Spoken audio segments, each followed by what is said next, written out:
Welcome to this explainer. We are jumping right into one of the absolute most ambitious, futuristic, and frankly mind-bending plans in human history. We are finally on the verge of getting a crystal clear look at alien worlds. For decades, we've been staring up at the night sky, just wondering what the surface of distant planets actually looks like. Well, today, we are going to break down the mission that plans to turn our very own solar system into the ultimate cosmic magnifying glass. So, let's dive into the massive roadblock we're currently facing. Back in 2004, the European Southern Observatory captured the very first image of an exoplanet in human history, a planet called 2M1207b. And since that monumental moment, we've actually discovered over 6,000 exoplanets. But here is the really frustrating reality.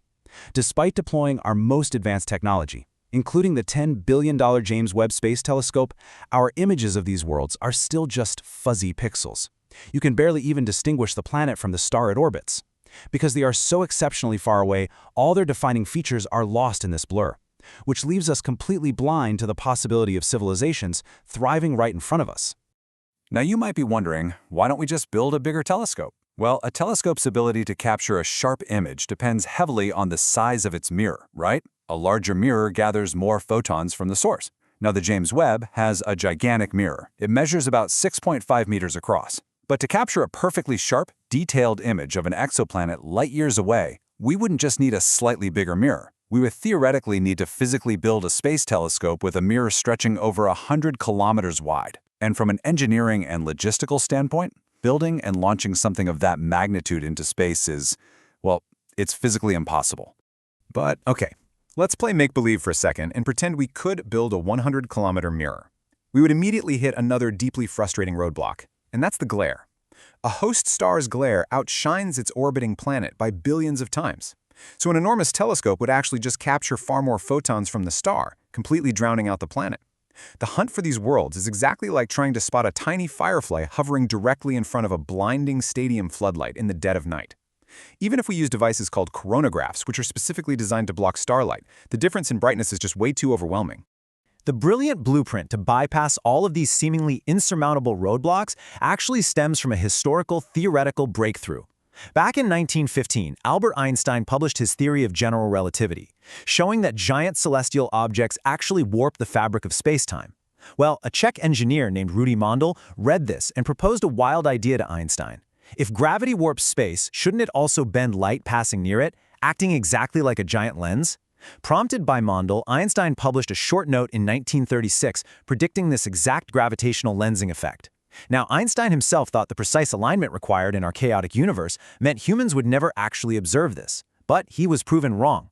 In 1988, scientists observed the very first Einstein ring, proving that entire galaxies can indeed bend and focus the light of objects sitting directly behind them.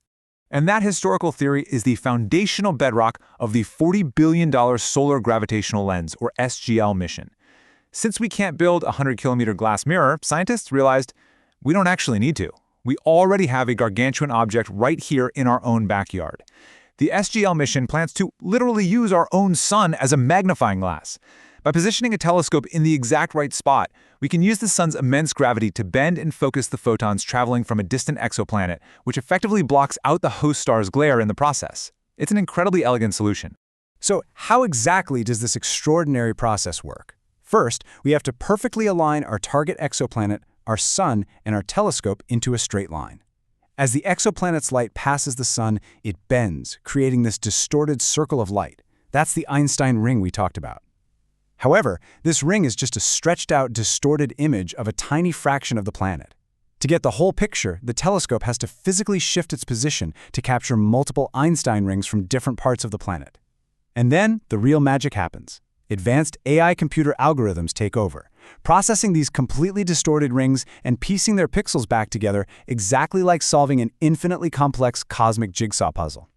The sheer, unprecedented power of this puzzle-solving method is just staggering. Once the AI algorithm stitches those Einstein rings back into a flat image, all the blur completely vanishes. We're looking at an expected resolution of roughly 1.3 kilometers per single pixel. To put that into perspective, from our own solar system, we would be able to clearly map out the surfaces of planets like Proxima Centauri b or those in the TRAPPIST system. We aren't just talking about basic atmospheric data anymore. We are talking about literally mapping alien rivers, distinct continents, mountain ranges, and, if they exist out there, even individual city buildings and their nighttime lights, all from right here on Earth. Okay, so here's the catch. The primary roadblock we must overcome to actually physically collect these images is distance.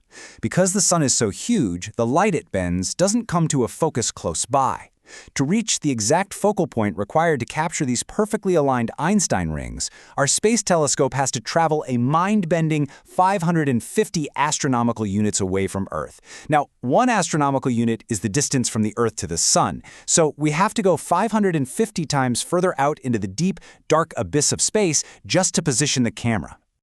To put that astronomical distance into perspective, let's look at Voyager 1. Launched back in 1977, Voyager 1 is the furthest human-made object in existence. It has been traveling through space for 49 years, and it is currently only about 173 astronomical units away. So, if we were to use our current, standard propulsion technology, reaching the STL focal point of 550 AU would take an agonizing 140 years. That timeline obviously renders the mission virtually useless for anyone alive today. We need a completely radical new way to travel.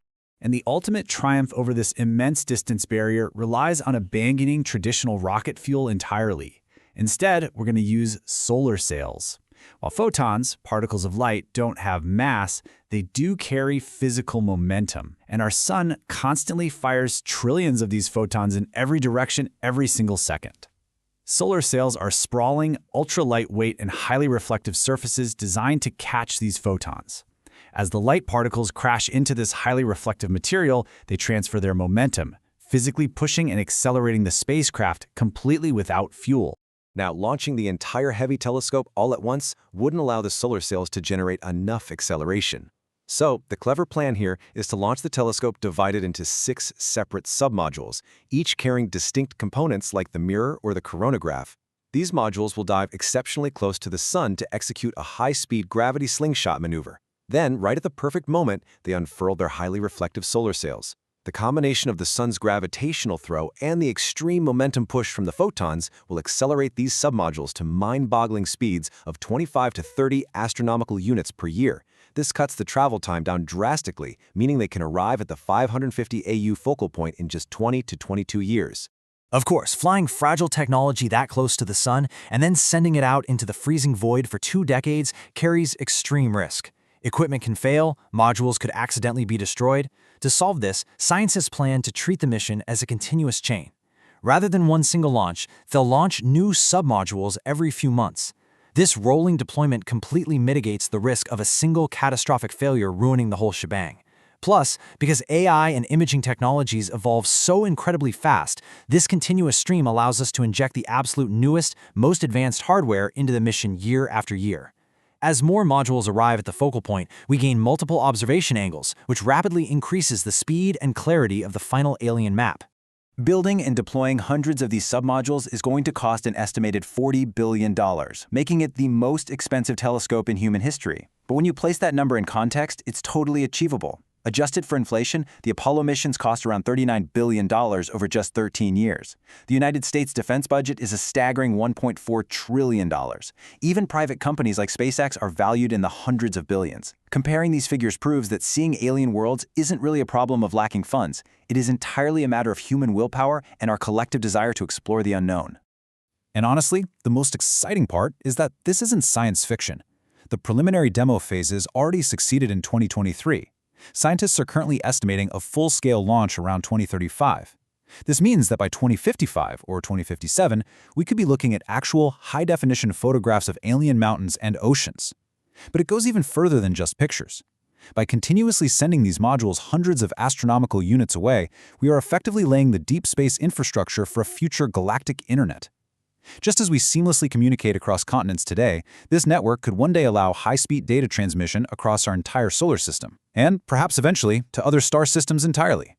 As we stand on the absolute brink of looking through the universe's ultimate magnifying glass, a really profound realization sets in. In just a few decades, we are going to stitch together those Einstein rings, and the blur of the cosmos will finally clear. We will look at an alien exoplanet in staggering 4K resolution. The only question left to ask is, when that picture finally loads on our screens here on Earth, what exactly will we find staring back at us?